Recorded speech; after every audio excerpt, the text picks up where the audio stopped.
one thing I really liked about writing this new book was going back to the 80s, because when we first met Rebus in Noughts and Crosses, he'd already been a cop for quite a few years, and there was a lot of stuff we didn't know, a lot of cases he'd worked on, a lot of people he'd worked with that we didn't know anything about. And going back to that period in this new book allowed me to bring some of those characters in, some of those stories in. It was almost like writing a historical novel. There were no computers in general, nobody had mobile phones, the fax machine was still a kind of god sitting in the corner of the office.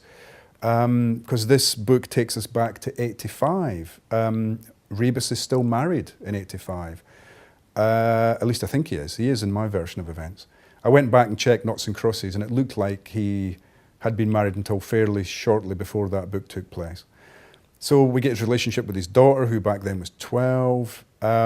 Cafferty, the villain who runs Edinburgh, is just a shadowy presence. Rebus hasn't really locked horns with him yet in any meaningful way. Of course, Siobhan wasn't part of his life back then.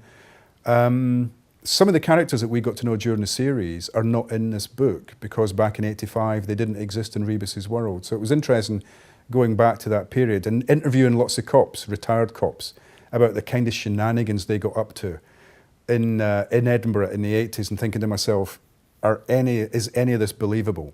Because some of the stories were so outlandish. And the problem is, the real world can be outlandish, but fiction has to be realistic.